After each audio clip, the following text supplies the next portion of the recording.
দর্শক স্বাগত জানাচ্ছি আমাদের নিয়মিত আয়োজন এই সময়ে। সাথে আছি আমি সীমান্ত খোকন। আজ স্টুডিওতে আমাদের সাথে আছেন বিএনপির বিশেষ সম্পাদক আসাদুজ্জামান রিপন, সাথে আছেন বাংলাদেশ জাসদের সাধারণ সম্পাদক নাজমুল হক প্রধান, আরও আছেন সিনিয়র সাংবাদিক কুদ্দুস আফরাদ। স্টুডিওতে আপনাদের সবাইকে স্বাগত জানাচ্ছি। আজ আমরা স্বাভাবিকভাবেই, যেহেতু এখন একটা রাজনৈতিক একটা ঢামাডোল চলছে, একটা আলোচনা ব্যাপক রাজনৈতিক প্রেক্ষাপট নিয়ে আজকে বিএনপির একটা কর্মসূচি ছিল। সেই কর্মসূচি ঘিরেই আমরা আলোচনা শুরু করি। তো আমরা যেহেতু আমাদের বিএনপি নেতা আছেন আসাদুজ্জামান রিপন সাহেব, যে আজকের যে গণ অবস্থান কর্মসূচি আপনারা পালন করেছেন, আসলে এইটার আউটকামটা কি, কতটুকু পেয়েছেন, বা এটা আপনাদের রেসপন্সটা কীরকম পেয়েছেন? দেখুন, এটা আমাদের যে ঢাকায় যে গণ অবস্থান কর্মসূচিটা ছিল, এটা কিন্তু অনুরূপভাবে অন্যান্য বিভাগীয় শহরও ছিল। তো এটা আমাদের 10 তারিখে যে সমাবেশটা হলো, ঢাকা বিভাগীয় সমাবেশটা হলো, সেই সমাবেশ থেকেই আবার এই কর্মসূচিতে এসছে।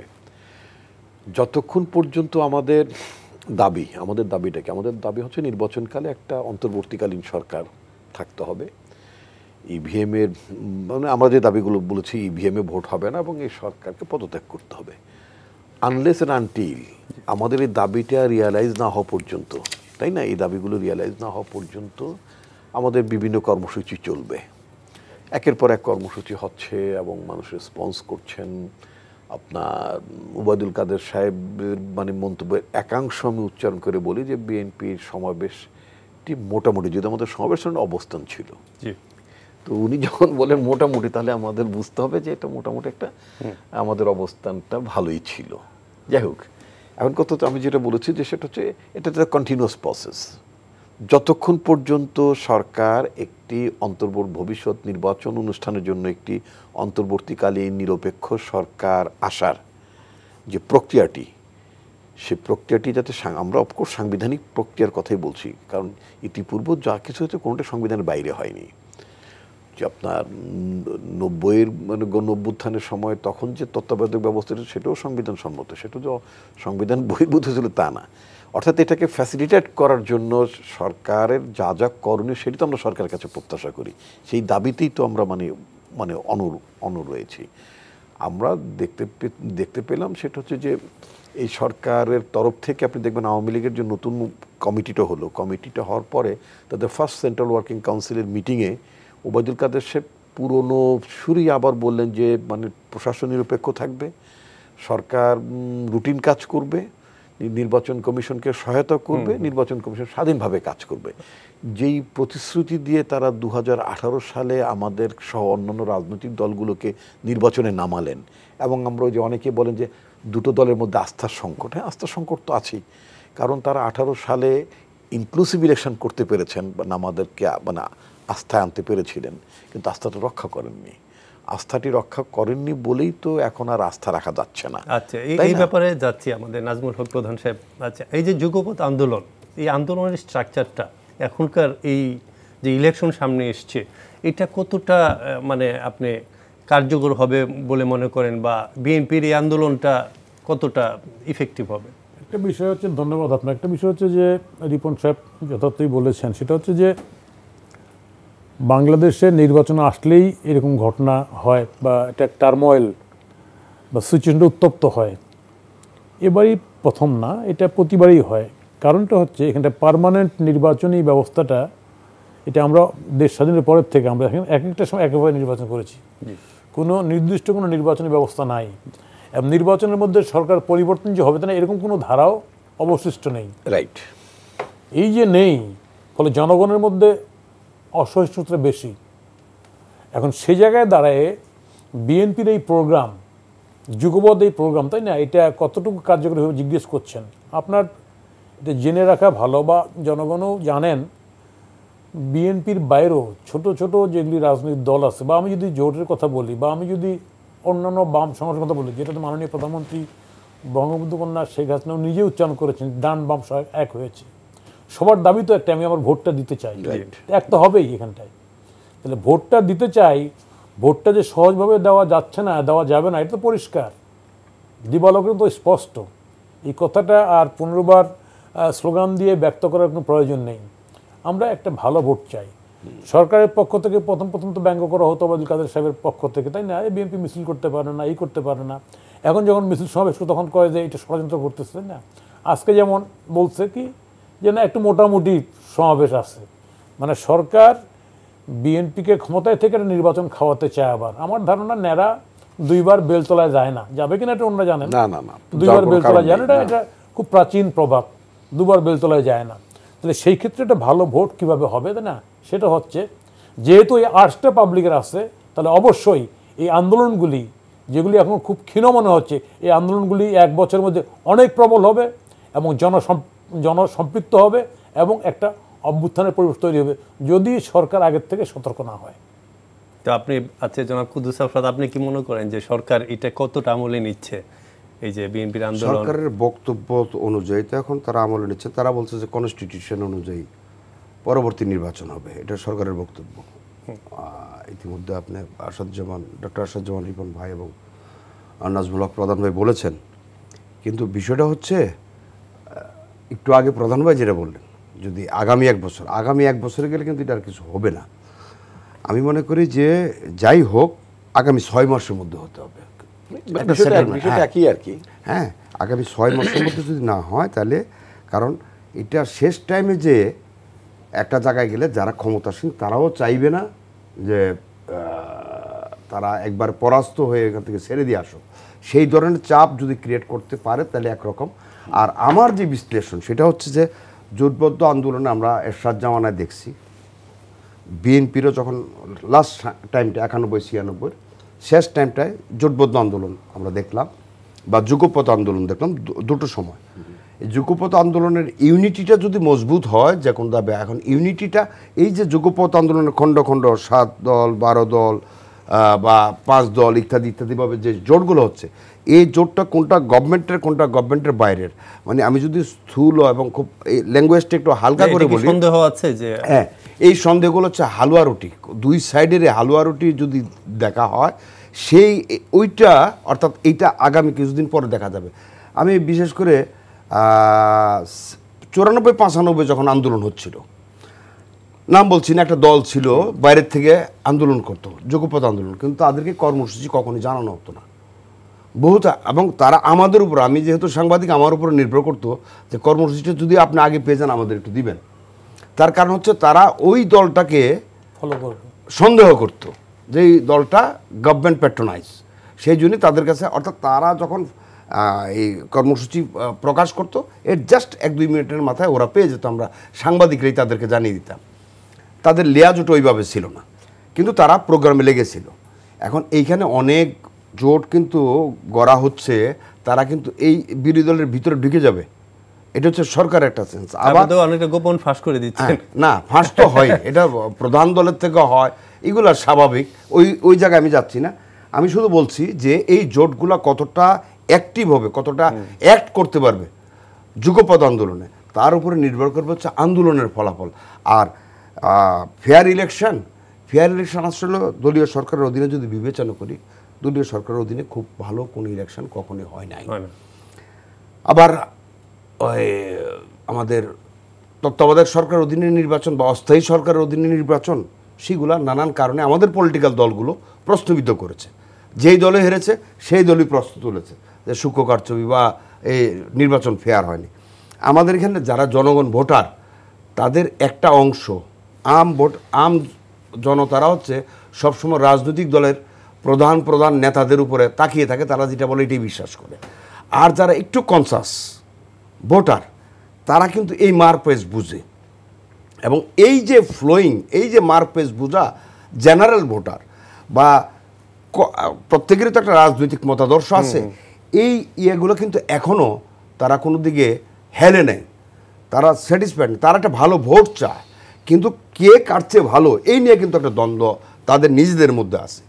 এখন সেই জায়গাটার জন্য আমি তো সবসময় বলি, অন্যান্য জায়গায় বলছি যে গভর্নমেন্টেরও সময় আসছে একটা প্যাকেজ থ্রো করার, প্যাকেজ রিজেক্ট করবে না লুফে নেবে, এটা অপোজিশন তো প্যাকেজ থ্রো করতে পারে না, প্যাকেজ দিতে হবে গভর্নমেন্টের, বলতে হবে যে আলোচনায় আসুন, বা এই বিষয় কি বিষয়গুলো এক জায়গায় তো যেতেই হবে আমাদের, যেহেতু সামনে আমরা তো দেশটাকে অস্থিতিশীল জায়গায় নিয়ে যেতে চাই। প্রধানমন্ত্রী প্রায় একটা কথা বলেন, আমি মনে করি সব রাজনৈতিক দলের ওই জায়গাটা এক থাকা উচিত। উন্নয়নের যে ধারাবাহিকতা, দেশের যে ডেভেলপমেন্টের ধারা, এটা ধরে রাখতে গেলে অস্থিতিশীল রাজনৈতিক স্থিতিশীলতা যত থাকবে ততই কিন্তু হবে। আবার যদি সরকারি দলের তরফে মনে করা হয় যে অপোজিশন এখন কিছু করতে পারবে না, তাহলে কিন্তু এটা মারাত্মক ভুল হবে। এই জন্য বলছি যে অপোজিশনের শেষ টাইম, সামনে একটা ভোট, আগের প্রস্তাবের সামনে দাঁড়িয়ে বক্তৃতা করা, এখন নয়া পল্টনের বক্তৃতা করা, এবং পরে এটা কোন জায়গায় বক্তৃতা যাবে বা কোন জায়গায় এটার কর্মসূচি ছড়িয়ে পড়বে, এই জিনিসটা কিন্তু প্রত্যেকের দেয়ালে যখন পেট ঠিক আছে সে কিন্তু সেইভাবেই ব্যবস্থা নেয়। যেহেতু এই যুগপৎ আন্দোলনের ব্যাপারটা আসছে, এই ব্যাপারে আপনার কথা বলেছেন প্রধানমন্ত্রী এবং ওবায়দুল কাদের সাহেব, তো সংসদে বলেছেন প্রধানমন্ত্রী এই ব্যাপারে। তো আলটিমেটলি মানে যুগপৎ আন্দোলন নিয়ে এই যে সরকারি দলের যে এই বক্তব্য, এটা আপনি কিভাবে দেখছেন? আমি যদি আপনাকে একই প্রশ্ন করি আপনার নাজমুল হক প্রধান সাহেব। একটা হচ্ছে যে সরকারের একটু শিফটিং আছে। শিফটিং মানে প্রথম সরকার যেরকম খুব তেজ নিয়ে বলছিল যে সংবিধানের বাইরে যাবে না, এতে এখন একটু ভিন্ন স্বরে একটু মনে হয় যে একটু আপোষ মীমাংসার স্বরে বলার চেষ্টা করছে বিরোধী দলকে যে নির্বাচনে আসা, নির্বাচন করি ইত্যাদি ইত্যাদি। বিষয়টা হচ্ছে যে বাংলাদেশে, আমি আবারও বলি, বাংলাদেশে এটা কোনো টেম্পোরারি সমাধান খুঁজে কোনো লাভ হবে না আমাদের নির্বাচনটাকে। কারণ নির্বাচনটা প্রতি 5 বছর পরপরই হবে। আগেও হতে পারে, পার্লামেন্টারি সিস্টেমে সরকার পতন হলে, ফেল করলে, নিজে ছেড়ে দিলে মধ্যবর্তী নির্বাচন নিয়ম আছে, এগুলি হয়। তাহলে বাংলাদেশে আমাদের এই 50 বছর পেরিয়ে গেছে, আমাদের এখন একটা পার্মানেন্ট সমাধান খোঁজা উচিত। আমার ধারণা যারা অপোজিশন রাজনীতি করে, যেহেতু তারা ঠেকে শিখছে 3 টার্ম এক নাগারে আওয়ামী লীগ বা 14 দলীয় সরকার দেশটা চালাচ্ছে, সেই কারণে নির্বাচনটা কি হয়েছে আমরা জানি। এ নিয়ে আর পুনরা আলোচনা করে খামাখা চর্বিত চর্বণ বা লেবু বেশি চিপে তিতা হয়ে যায়, তিতা করতে চায় না। তাহলে সামনের নির্বাচনটা শুধু সামনের না, সামনের নির্বাচনগুলি এই দেশটা আমরা থাকবো না, রাজনীতিতে আমরা থাকবো না, মারা যাব, তাই না? কিন্তু দেশটা থাকবে, নির্বাচনটা হবে, নতুন নেতৃত্ব হবে। তা নির্বাচনটা কিভাবে একটা সুষ্ঠু করা যায় সেটার পদ্ধতিটা এখন থেকে আমাদের চিন্তা করা উচিত। আমরা যা করা তো করে ফেলছি, আমরা 3বার প্রধানমন্ত্রী এক নাগারে থাকছি, অপোজিশন পার্টি থাকছে প্রধানমন্ত্রী, তাই না? থাকছি। ফলে এটা থাকার জন্য এই প্রচেষ্টা এটা মোটেই শুভ লক্ষণ না। বরঞ্চ ভবিষ্যৎ যারা আসবেন তারা কিভাবে ক্ষমতার পরিবর্তনটা হতে পারে নির্বাচনের মধ্যে, এই চিন্তাটা করেই বাংলাদেশ সামনে নির্বাচনটা ঠিক করা উচিত। আমি খুব পরিষ্কার ছোট কথা বলি, দেখেন ইন্ডিয়া আমাদের প্রতিবেশী দেশ, আমরা একসঙ্গে এই দেশটা ভাগ হয়েছিল 47-এ। পাকিস্তান 47-এর পরে পাকিস্তান এই প্রক্রিয়া ঠিক করতে পারেনি, যার কারণে পাকিস্তানকে এখনও প্রবলেম ফেস করতে হচ্ছে। বাংলাদেশ 71 সালের মুক্তিযুদ্ধের মধ্য দিয়ে নির্বাচনে জেতার পরও, ক্ষমতা না পেয়ে মুক্তিযুদ্ধের মধ্যে আলাদা হওয়ার পরও বাংলাদেশকে একই প্রবলেম ফেস করতে হচ্ছে, ইন্ডিয়াকে ফেস করতে হচ্ছে না। আজকে এই যে অনেক কথা বলি আমরা ডেমোক্রেসি নিয়ে, ইন্ডিয়ার যারা ক্ষমতায় আছেন বিজেপি, এই দলটা একটা ধর্মান্ধ দল, এতে সন্দেহ নাই, তাই না? এবং এই দলের যে নেতা, ফিলোসফিক্যাল যারা নেতা ছিল, নাথুরাম গডসে, ওই যে গোলকার কি এর নাম যেন, হ্যাঁ, এগুলি ছিল, RSS-এর আপনার শ্যামাপ্রসাদ মুখার্জি, এরা মারা গেছে। কিন্তু নাথুরাম গডসে মহাত্মা গান্ধীর হত্যা করছিল। সেই নাথুরাম গডসের মূর্তি হবে এই বজরংওয়ালির দল, RSS, এরা বলছিল। RSS রাজনৈতিক দল ছিল সেই সময়, কিন্তু হত্যা করার কারণে সেই দলটাকে দল হিসেবে কাজ করার সুযোগ দেয়নি, কিন্তু সামাজিক সংগঠনের দলটার স্বীকৃতি ছিল। সেই সামাজিক সংগঠনেরই কিন্তু আজকে এই বাইরের রূপ হচ্ছে আজকের এই বিজেপি। তাহলে বিজেপি এখানটায় ভারতে কীভাবে রাজনীতি করতেছে আপনারা সবাই জানেন, তাই না? একটা মারাত্মক সাম্প্রদায়িক রাজনীতির কবলে ভারত, যার কারণে রাজীব গান্ধীর ছেলে ভারত জুড়ো, ভারত ভেঙে যাবে, ভারত নষ্ট হয়ে যাবে, এটাকে একত্রিত রাখতে হবে, এই স্লোগান তুলছে। এবং সবাই জাতপাতের যে বিভাজন ওখানটা যে তৈরি করছে হিন্দু ধর্ম স্লোগান দিয়ে, এবং বিশেষ করে জয় শ্রীরাম দিয়ে যেরকম বিতর্ক হচ্ছে, পশ্চিমবঙ্গে তো জয় শ্রীরাম স্লোগানে মার্ডার হয়ে গেছে গতবার রামনবমীতে। রামনবমী পশ্চিমবঙ্গে রামনবমী বড় পূজা না, বড় পূজা হলো দুর্গা পূজা, বড় পূজা, তাই না? সরস্বতী পূজা সামনে আসতেছে। আমি সেই ধর্মের প্রতি শ্রদ্ধাটা কি বলতেছি, আজকে ওইভাবে ওইখানে রাজনীতি হচ্ছে। তারপর কিন্তু তারা কিন্তু ওই নির্বাচনের ধারাটাকে অক্ষুণ্ণ রেখেছে, অন্য কোনো ধারণা। আমি বলতে চাচ্ছি কথাটা, এটা বললাম এই কারণে, আজকে কংগ্রেস ক্ষয়ে গেছে, বহুত বড় দল কংগ্রেস, ভারতের স্বাধীনতা আনছে, তিনবার নেহরু প্রধানমন্ত্রী ছিল, কিন্তু নেহরু একটা ভিত্তি তৈরি করে দিয়েছিল। ইন্দিরা গান্ধী বহুদিন ক্ষমতা ছিল, তাকে নির্বাচনে ক্ষমতা তাকে ছাড়তে হয়েছে। আমি মনে করি বাংলাদেশে যারা ক্ষমতায় আসছেন আর ক্ষমতায় থাকছেন, তাই না, তাদের উচিত এখন সময় আসছে এটা একটা পার্মানেন্ট সেটেলমেন্ট করা, চিরস্থায়ী বন্দোবস্ত করা নির্বাচনের প্রক্রিয়াটার বিষয়ে। এবং সেটা আলোচনা আমার ধারণা সরকারের পক্ষ থেকে উদ্যোগ নেওয়া উচিত। এই কারণে উদ্যোগ নেওয়া উচিত কারণ সরকার আপনার দলীয়ভাবে নির্বাচন করে যে কলঙ্ক যুক্ত করেছেন সরকারের উন্নয়নের তিলকে, উন্নয়নের পালকে যে কলঙ্ক যুক্ত করেছেন, সরকারের উচিত হচ্ছে এর থেকে বেরিয়ে আসা। যদি বেরিয়ে আসে দেশেরও মঙ্গল, ভবিষ্যৎ আমাদেরও মঙ্গল, বাংলাদেশের রাজনীতির উজ্জ্বল হবে। আরেকটা জিনিস এই মাননীয় প্রধানমন্ত্রী বলেছেন সংসদে যে এই যে দুর্নীতির কথা হচ্ছে, এত দুর্নীতি দুর্নীতি দুর্নীতি, তো দুর্নীতির ব্যাপারটাকে মানে কত দুর্নীতি হয়েছে কিভাবে এই জিনিসটা স্পষ্ট করতে বলেছেন সংসদে। এটা কিন্তু আপনাদেরকে ইঙ্গিত করা হয়েছে যে দুর্নীতি স্পষ্টভাবে বললে হয়তো আমি জবাব দিতে পারবো। যদি স্পষ্ট ভাষায় তো বলছি আমরা, মানে এটা এই সময়ে আসলে কথাটা উঠেছে যে সময় এই যে ওয়াসার এমডির বিষয়টা খুব ফোকাস হয়েছে মিডিয়াতে। তো এটা কি ওয়াসার এমডির বিষয়টা যে মিডিয়া ফোকাস, এটা তো মানে বিয়ে না, মানে উনি যতই অস্বীকার করুক না কেন, তো ট্রায়াল ফেস করুক, অসুবিধা কি, সত্যটা বেরিয়ে আসবে। এবং আমি তো মনে করি যে ওয়াসার এমডিকে দেশ ত্যাগেও নিষেধাজ্ঞা দেওয়া উচিত হবে। যে উনি যেহেতু আমেরিকান সিটিজেনশিপ আছে, এক নম্বর ওনার নিয়োগটা বৈধ হয়নি, উনি being a passport holder of A foreign country, ওনাকে বাংলাদেশ সরকার রাষ্ট্রীয় একটি গুরুত্বপূর্ণ প্রতিষ্ঠানে কি করে চিফ এক্সিকিউটিভ হিসেবে নিয়োগ দিল, এটা তো তার যারা নিয়োগকারী কর্তৃপক্ষ, যারা তাকে নিয়োগ দান করেছেন, তারা তো একটা গরিত অপরাধ করেছেন। সে গরিত অপরাধের মানে আগে তো জবাব দিতে হবে। তো তারপরে এখন এই ভদ্রলোক তো মানে আরেকটা পাসপোর্ট হোল্ড করেন, তো উনি তো ইচ্ছা করলে কালকে ওনার তো ভিসা লাগে না আমেরিকা চলে যেতে, নাকি? উনি যদি যেতে না পারেন, এই ট্রায়াল ফেস করা পর্যন্ত, এটা নিষ্পত্তি না হওয়া পর্যন্ত উনি যদি বাংলাদেশ ত্যাগ করতে না পারেন, ওনার তো মানে করা উচিত, মানে সরকারের তরফ থেকে ব্যবস্থা নেওয়া উচিত। আমাদের আদালত অনেক সময় স্বতঃস্ফূর্তভাবে অনেক পদক্ষেপ নেন।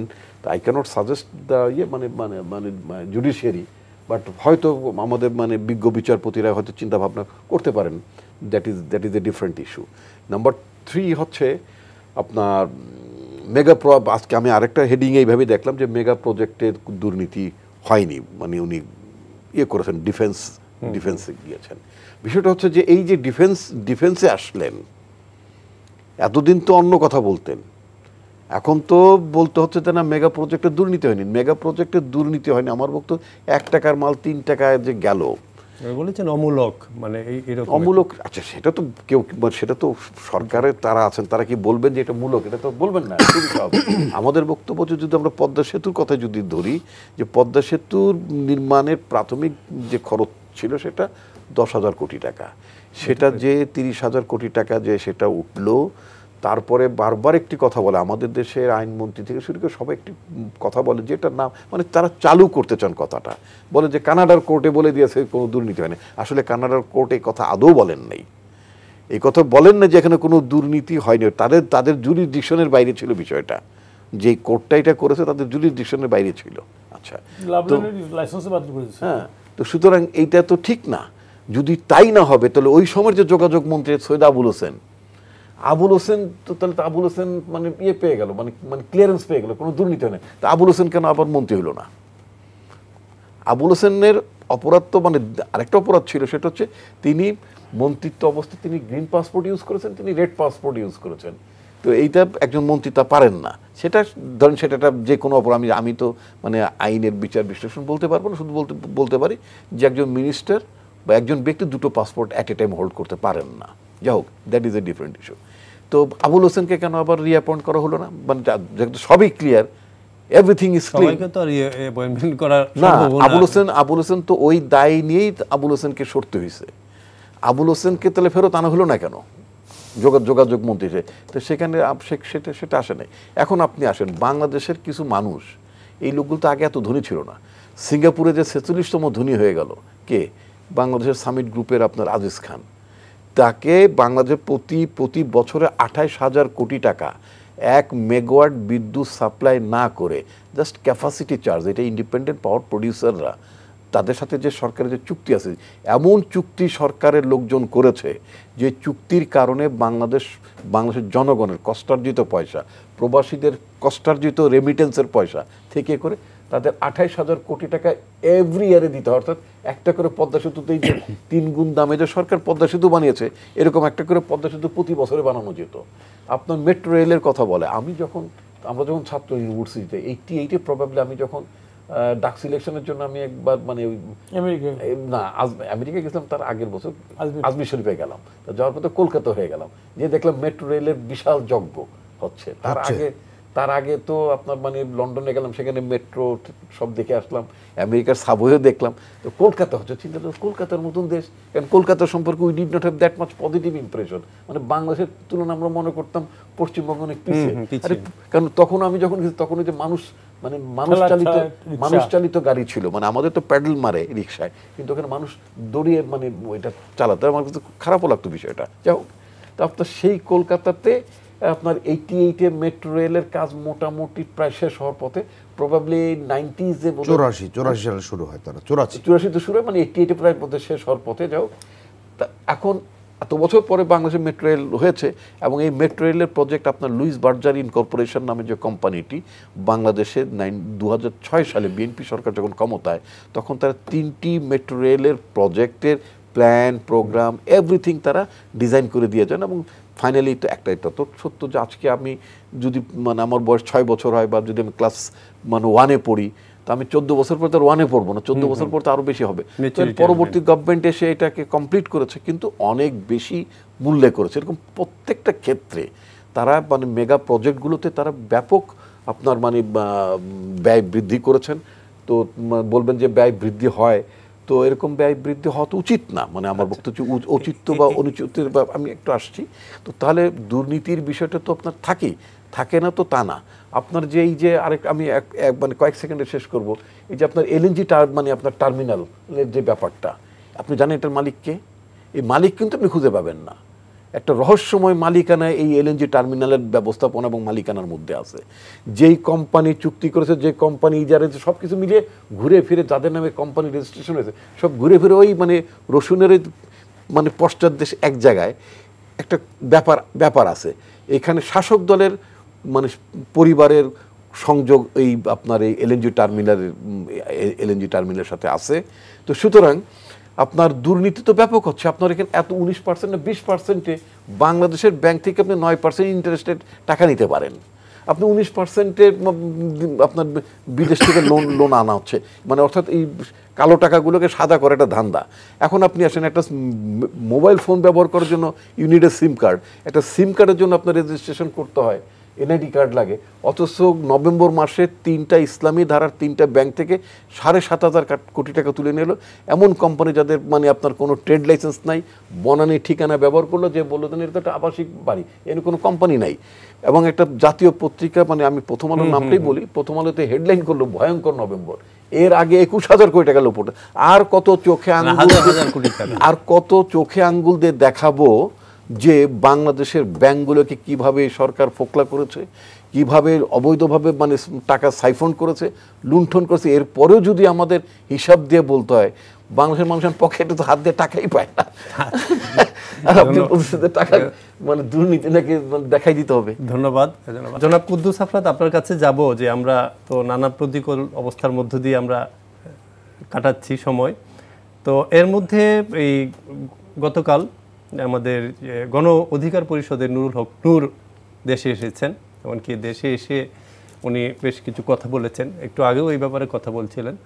তো এটা আপনি কিভাবে দেখছেন, তার কথা কিংবা তার যে অ্যাক্টিভিটিসটা ইদানিংকার? ধন্যবাদ আপনাকে। এর একটু বলছি, তার আগে দিয়ে আমি প্রধানবার আমাদের নির্বাচনী সিস্টেম একটা পার্মানেন্ট সিস্টেম, কারণ বলছিলেন তো যে দেশবাসীর জন্য আমরা হয়তো থাকবো না, কিন্তু আর কত এই চেঞ্জ একবার এক জিনিস। আমাদের এখানে যেটা হয়, প্রধান ভাইকে বলছি, আমাদের রাজনীতিবিদরার একটা অংশ যে কোনো সিস্টেমকে নষ্ট করার জন্য রাজনীতিবিদরা নানান তাদের মস্তিষ্কে নতুন নতুন উপায় উদ্ভাবন করে ঘুরপাক খায়। আর আমাদের কিছু মানুষ আছে, আমাদের কালচার সব কিছুতে হয় নো বলা আর নাহলে ইয়েস বলা, দুইটার একটা।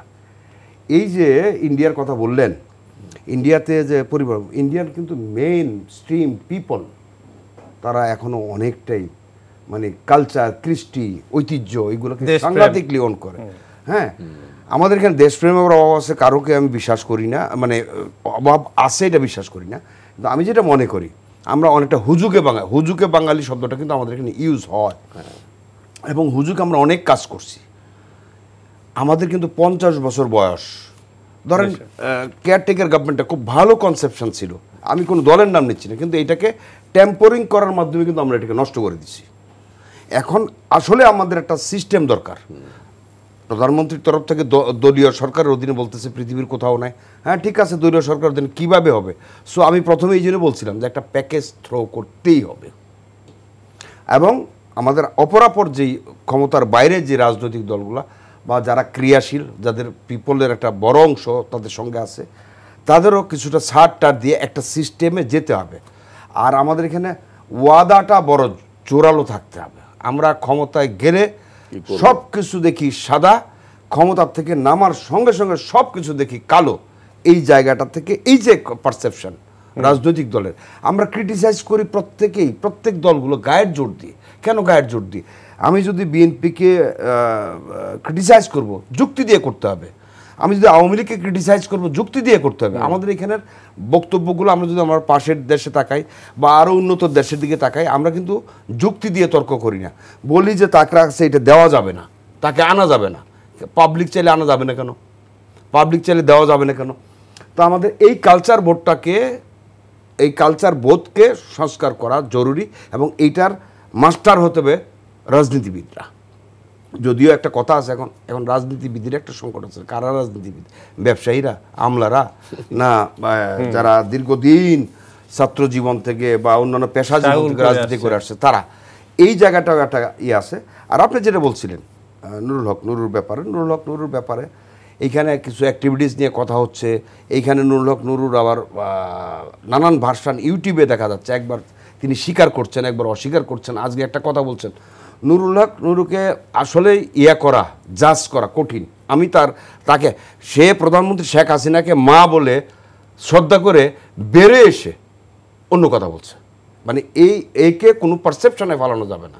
যে পায়ে ধরে সে বলছে যে মায়ের চেহারা দেখতে পায়, সে না জেলেও পারতো এখানে, তাকে যেখানে আমন্ত্রণ জানানো হয়েছিল বিপি হওয়ার পর। সে গেল, দেখলো এখানে এসে যখন তার গণ অধিকার ছাত্রকর্মীরা যখন অসন্তুষ্ট হলো, পরের দিন সে জাস্ট উল্টা রিয়াকশনটা দিল। তো রাজনীতিতে এরকম এত তরল হলে কিন্তু চলে না। আমরা দেখছি, বিভিন্ন সময় দেখি, এখনও দেখি। কিছুদিন আগে একটা ছবি দেখছিলাম, চিরঞ্জীব বঙ্গবন্ধু। ছবিটার কাহিনী ঠিক আছে, কিন্তু ওইখানে আমার অভিনেতা নিয়ে আমার প্রশ্ন আছে। আমি যদি টোটাল ছবিটাকে একটা ইয়াজা করি, তার ভিতরে বঙ্গবন্ধুর যদি ইয়াটা দেখি আমি, অনমনীয়, অর্থাৎ তিনি যেটা বুঝতেন জান যাবে, তারপর তিনি সেই জায়গা থেকে সরতেন না। মানে এই যে রাজনীতিতে মানে একবারে একনিষ্ঠ থাকা বা যেটা বিশ্বাস করে সেই জায়গায় থাকা, এত রাজনীতিতে আমি যদি কোনো কূটকৌশল করি বা করে তারা, তাহলে সেটা যাতে আম পাবলিক বুঝতে না পারে। যদি আম পাবলিক বুঝে, তাহলে আর এই কূটকৌশলে কিন্তু রাজনীতির কৌশলের কাজ করে না। সুতরাং আমি নুরুল হক নুরুর মধ্যে আমি সেই জিনিসটা পাই না। নুরুল হক নুরু ওইখানে দেখা করছে কিনা সাফারির সাথে, না করে নাই, এগুলা নিয়ে আমার কোনো ইয়া নেই। নুরুল হক নুরুকে যেহেতু ডাকসুর ভিপি, তার ব্যক্তিত্ব আরও প্রখর, আরও উন্নত করা দরকার। ডাকসুর ভিপিদেরকে আমরা যেভাবে দেখছি, এটা প্রধান বাইরে বলতে পারবে, এইখানে অল ভিপিদের একটা বড় মর্যাদার ইয়ে আছে, কিন্তু আজকে তারা অনেকটা রাজনীতিতে সাইডলাইনে পড়ে গেছে। আমি ডাকসুর ভিপি হোক, যে কোনো ছাত্র সংগঠনের সভাপতি, সেক্রেটারি, যারা দীর্ঘদিন এই রাজনীতিকে লালন ক্রিয়া করেছে, তারা মনে হয় রাজনীতির একটা সাইড লাইনে আছে, এবং তাদেরকে রাজনীতির ফ্রন্ট লাইনে, সব দলের ফ্রন্ট লাইনে চাই, পার্লামেন্টও ফ্রন্ট লাইনে চাই, মন্ত্রণালয় ফ্রন্ট লাইনে চাই, রাজনীতিতে ফ্রন্ট লাইনে চাই। এই লোকগুলার দরকার আমাদের রাজনীতিকে পরিশুদ্ধ করতে গেলে এই লোকদের দরকার। আচ্ছা, আমরা একটু নাজমুল হক প্রধান সাহেবের কাছে আসি। যে গতকাল সিইসি বলেছেন যে রংপুর সিটি নির্বাচনের একটা ফলো আপে যে বলেছেন যে ইভিএমের কারণে ভোটে ধীরগতি হয়।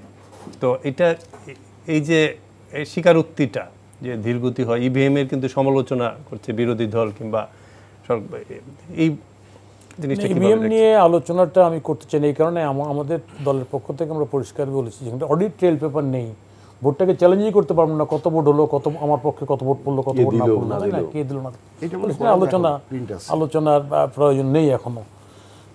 আমি যে বিষয়টা বলতে চাচ্ছি, আপনি ওই যে প্রধানমন্ত্রী আজকে পার্লামেন্টের বক্তব্যের বিষয়ে যেটা বলেছেন আর কি, আপনার এই যে এবং আপনার অর্থমন্ত্রীও বলছে যে খুব কঠিন দুরূহ এটা বের করা, কত টাকা জটিল, কত টাকা গেছে না গেছে। এটা আমাদের গ্রামে, আমার বাড়ি পঞ্চগড়, তো আমাদের ওইদিকে একটা প্রবাদ আছে বুঝছেন না, হাতি খালে ধান সামের গালার দড়ি। হাতি মানে এলিফ্যান্ট, হাতি বুঝছেন না, আর সাম চিনেন, ধান যেটাতে বানে, ও তো জড় পদার্থ, ও তো কোথাও চলতে পারে না, যেগুলো ধান বানে যেটা গাহিন দিয়ে ঢেকি না, ওইটা হলো সাম। তো ওই সামের গালার দড়ি মানে আমরা যারা গরিব লোক, যারা বিদেশ থেকে আমরা কষ্ট করে টাকা পাঠাই, রেমিটেন্স পাঠাই, আমরা যারা দেশের মধ্যে থাকি, আয় ইনকাম করে দেশের মধ্যে থাকতে চাই, তাই না, আমরাই এই কথাটা তুলছি। পত্রিকা হচ্ছে 4th কলাম পত্রিকা, পত্রিকার মধ্যে ডিটেইল আসছে টাকা পাচার হয়েছে কেমনে, কত টাকা গেছে। কিছুদিন আগে সরকারের পক্ষ থেকে ইভেন কি বিকাশ কিছু এজেন্টকে ধরা হয়েছে, দ্রুত কিভাবে টাকাগুলি চলে গেল, ওদের গ্রেপ্তারও করা হয়েছে। সরকার প্রধান বলছেন উনি, তাই না, উনি বলছেন যে ওনারা, অর্থমন্ত্রী বলছেন যে ওনারা খুব কঠিন জটিল ব্যাপারগুলো দেখতে পাচ্ছেন না। তো এটা বললে হাতি মানে বড়রা খায় ফেললো ধান, বুঝছেন না, সামনে আমাদের গলায় দড়ি, আমাদের কাছে জবাব জানতে যাচ্ছেন। এই জন্য বললাম হাতি খেলা ধান সামের গলার দড়ি, ওনার প্রশ্ন উত্তর হলো এইটা। দ্বিতীয় যে বিষয়টা আসলো আপনার, সেটা হচ্ছে যে এই যে বাংলাদেশে বর্তমান সময়ে আমরা সবাই অ্যাজ এ হোল, আমি নিজেও, আমি 14 সালের পার্লামেন্টে এমপি ছিলাম, আমি বিদ্রোহী প্রার্থী হিসেবে ভোট করেছিলাম, মশাল মার্কা নিয়ে আমি সেখানে জয়লাভ করেছিলাম, 31% ভোট কাস্ট হয়েছিল। সমস্ত লোক ভোট দিতে যায় নাই, মেজরিটি লোক ভোট দিতে যায়নি। একটা হচ্ছে আমাদের দেশে ভোটটা কি, ভোটটা একটা উৎসব, তাই না, ভোট সব লোক যায় এবং যারা ভোট দেয় না তারাও যায়। এই উৎসবটা শুরু হয়েছে আমার ধারণা 70-70-এর নির্বাচন থেকে, কারণ 70 নির্বাচনে আমি 10ম শ্রেণীর ছাত্র ছিলাম, আমি ভোট দিতে জানি কিন্তু ভোট করতে গেছিলাম আমি, কারণ নৌকার জন্য 69 পরেই পাগল হয়ে গেছিলাম নৌকার জন্য। তাহলে সেই ভোটের লোক যাচ্ছে না, আমাদেরকে কি দিয়ে দেখিয়ে দিতে হবে? এটা আবার ওই একটা পাগলার গল্প বলতে হয়, তাই না, যে না শুনতে পেলে বলতো যে গরম শিখটা লালটা কানের মধ্যে ঢুকাই দিত, তাই না। তাহলে সরকারের তো ওই তো গরম শিখ কানের মধ্যে ঢুকাই দিতে হবে, তাহলে সরকার দেখতে পাবে এখানটায় ভোট কীরকম হচ্ছে, টাকা কীরকম দুর্নীতি হচ্ছে। এইসব কথা বলার উদ্দেশ্য হচ্ছে জনগণের সঙ্গে ঠাট্টা বিদ্রুপ করা খুব কৌশলে। আমি নিন্দা করছি। আমি আশা করব সরকারের শুভবুদ্ধির উদয় হবে এবং যারা আছেন, আজকে আপনি দেখতে পাচ্ছেন আমাদের বাংলাদেশের বর্তমান এই যে গ্রামে আমি গেলাম, বুঝছো না, আমাদের গ্রামে 2-3টা চুরি হয়ে গেছে, চুরি হতো না অনেকদিন। এটা কি মানুষের অভাবের কারণে? ইয়েস, অভাবের কারণে ধানও চুরি হচ্ছে, এগুলো হতো না, এগুলো একসময় হয়েছে, মাঝখানে নেই, কিন্তু এখন রেগুলার গরু চুরি হচ্ছে। থানা মামলা, দেশ রূপান্তর পত্রিকা দেখলাম নোয়াখালীর কোম্পানিগঞ্জে দেশ মানে আজকে মানে তো এখন তো রাত হয়ে গেছে, গতকালের দেশ রূপান্তর ফার্স্ট পেজে নিউজটা আছে যে আপনার শ্রমিক লীগের নেতা চুরির ঘটনায় গ্রেপ্তার। বুঝছেন না, হয়তো সে লুটপাটে ভাগ পায়নি, চুরি করতে পারেনি, তাই না, চুরি করতে গেছে, এরকম কিছু হবে। মানে বোঝা গেল স্থানীয় শ্রমিক নেতা শীত কেটে মানে চুরি করতে যাই হোক, এটা অভাব আছে, শুনেন, অভাব আছে। এবং এই যে এটা যদি অনুধাবন করতে ব্যর্থ হয় সরকার, তাই না, তাহলে আমাদের কপালে দুঃখ আছে, এটা নিশ্চয় বলা যায়। আমি সেই জায়গায় বলতেছি, আমি বলছি এখনো 1 বছর সময় আছে। ওনার রাজনীতিবিদরা, উনি রাজনীতিবিদরাই একটা দায়ী, আমি রাজনীতিতে দায়ী না, দায়ী হচ্ছে যারা ক্ষমতায়, পলিটিশিয়ানরা দায়ী না, যারা ক্ষমতায় গেছে এরা ক্ষমতা আর ছাড়তে চায় না। যিনি ক্ষমতায় উঠছেন, যিনি রাবণ হয়েছেন, ওই যে যেই জায়গায় লঙ্কায় সেই হয়ে রাবণ হয়ে গেছে, তার তো দরকার নাই, তো তাকে থাকতেই হবে সারা জীবন। ওইটা ওনাদের সময়ও ঘটছে, বর্তমান সময়ও ঘটতেছে। ক্ষমতা গেলে ক্ষমতা ছাড়তে চায় না, যে কারণে কেয়ারটেকারের যেটা বললো উনি আফরোজ ভাই, কেয়ারটেকার গভর্নমেন্টের কনসেপ্টটাই এখানটা একটা প্রশ্নবোধক চিহ্ন তৈরি করছে, যেটা ভালো ছিল। আচ্ছা, যাই হোক, তারপরেও বলবো সামনের নির্বাচনটা শুধুমাত্র আমাদের এভাবে ভাবা উচিত না যদি সামনের নির্বাচনটা নির্বাচন। আমাদের মনে করা উচিত যারা ক্ষমতায় আছেন, বহুদিন ধরে ছিলেন, বয়সও হয়ে গেছে, সব দিক মিলিয়ে এমন একটা ব্যবস্থা করুন যে ব্যবস্থা এখানটায় নির্বাচনের মধ্য দিয়ে সরকার পরিবর্তনটা হতে পারে। জনগণ উন্নত বিশ্বের মতো, ভারতের মতো, তাই না, মনে করতে পারে যে আমার ভোটে সরকার পরিবর্তন হয়। অতএব আজকে যিনি আছেন, আপনি যতই পোলাও কোরমা খাওয়ান, জনগণের টেস্ট চেঞ্জ করার জন্য জনগণ পান্তাও খেতে চাইতে পারে। সেই পান্তা খাওয়ার সুযোগটা যাতে জনগণ পায়, সেটার ব্যবস্থা করা উচিত। আমরা এটাই হলো কথা আর কি। আমাদের তো আর অল্প সময় আছে, তো আসাদুজ্জামান রিপন সাহেব, আপনি মানে আসলে আমরা কোন দিকে যাচ্ছি বা কি হতে পারে বা আপনাদের দেখুন, আমি আরেকটা মানে গতকাল কি আরেকটা একই পত্রিকাতে নিউজ দেখলাম, সেটা হচ্ছে ইভিএম কেনাকাটার ব্যাপারে অ্যাপ্রুভাল হয়েছে, পরিকল্পনা মন্ত্রী বরাতে নিউজটা এসছে। এখন কথা হচ্ছে কি যে আমাদের ইভিএম কিনতে একটা বাজেট তারা দিয়েছে, সেটা হচ্ছে 8,000 সামথিং কোটি টাকা, প্রায় $9 বিলিয়ন।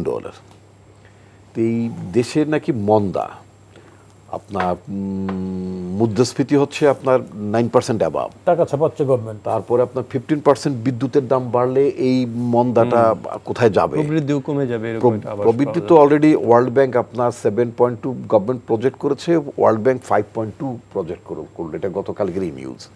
তো এখন এই ধরনের পরিস্থিতিতে আপনার মানে হঠাৎ করে ইলেকশন কমিশন মানে কেনাকাটায় মানে খুবই মানে উৎসাহী হয়ে উঠলো, মানে অর্থাৎ ইভিএম মেশিন কেনা যাবে। দ্বিতীয়ত হচ্ছে যে আপনার ইভিএম মেশিন নিয়ে তো মানুষের আস্থা নাই, তাই না? পৃথিবীর 4টা দেশ ছাড়া, ইন্ডিয়া সহ 4টা দেশ ছাড়া সারা পৃথিবীতেই মানে আপনার নাই, কি বলে, ইভিএমে ভোট হয় না। জার্মানি তো একেবারে আইন করি এটা নিষিদ্ধ করেছে। একটা কথা আছে যে এক খেলা তো বারবার মানে খেলা যায় না। 14 সালে বিএনপি ভোট কেন্দ্রে যায় না বা ভোট বর্জন করেছে। 18 সালে ইনক্লুসিভ ইলেকশন হওয়ার পর আবার বিবিসি সহ অনেক মিডিয়া এটা বের করে ফেললো যেন এটা রাতের বেলা ভোট হয়েছে, তাই না? তো এখন তো 14 এবং 18 মতো ইলেকশন হবে, এটা সরকারও বলেছে 14-18 মতো ইলেকশন হবে না। তো তাদেরকে এখন ইভিএমের উপর নির্ভর করেই তাদেরকে একটা ইলেকশন করতে হবে, এটা at the cost of peoples আপনার সাফারিং। যেখানে $450-500 মিলিয়ন IMF এর কাছ থেকে নেয়ার জন্য অর্থমন্ত্রীকে বলতে হয়, প্রথমে বলে দেয় কোনো আলোচনা নেই, তারপর আলোচনা তো হয়েছে, এরপরে বলতে সকল শর্তেই আমরা লোন নেব। তো যেখানে এতই যদি মানে মানে মানে ডলার ক্রাঞ্চ থাকে, এত যদি অভাব থাকে, তাহলে আপনি এই ইভিএম মেশিন কেনার জন্য পাগলামিটা কেন করছেন? মানে এই এত অস্থির হয়ে গেলেন। এখানে একটা আইনি পাওয়া যাবে, একটা আইনি প্রশ্ন আমি করতে চাই, সেটা হচ্ছে আমাদের 3জন অতিথিকে আপনি ডেকেছেন, আমাকে দিলেন ঠান্ডা চা, ওনাকে দিলেন গরম চা, ওনাকে গরম চা না দিয়ে দিলেন গরম পানি। এবং যখন আমরা জানতে পারবো যে আমাদের 3জনের প্রতি আপনি বৈষম্য করেছেন, তখন এটা আপনার জন্য একটা বিব্রতকর ব্যাপার কিনা, এবং এটা তো উচিত হবে না। আমরা তো সবাই গেস্ট, আমাদের সবার প্রতি আপনার আচরণ করা উচিত। তাহলে ভোটের দিন ভোটারদেরকে ইলেকশন কমিশনের দায়িত্ব হচ্ছে একই দৃষ্টিতে দেখা, একই পদ্ধতিতে আমাদের মানে মতামত নেওয়া, একই পদ্ধতিতে আমাদের ভোট দেওয়া। আপনি 50 আসনে ইভিএম করবেন, এখন সক্ষমতা 70টা আসনে করবেন, এরপরে বলছেন 15 তারিখের মধ্যে ইভিএম কেনাকাটার ব্যাপারটা যদি রায় পাওয়া যায়, তাহলে আপনি 150 আসনে সর্বাধিক করতে পারবেন, বাকি 150 আসনে আপনি টিপসইতে করবেন, অথবা সাইনে করবেন, অথবা যাইছে। আমাদের সংবিধানে 2 ধরনের ভোট এলাও করে। 2 ধরনের ভোট, আমি আপনাকে আরেকটা সেকেন্ড নেব মেহেরবানি করে। মানে আপনি 2 ধরনের ভোট সিস্টেম করতে পারেন না। এক, এটা হচ্ছে যে আপনি ওই 14 সালের মতো 153টা আসনকে গ্যারান্টেড করার জন্য যে 14 সালে যে নির্বাচনটা হয়েছিল, এখানে ওই 150টা মিনিমাম আসনে গভর্নমেন্ট গ্যারান্টেড করার জন্য এই ইভিএম এর মানে পায়তারাটা করছে। ধন্যবাদ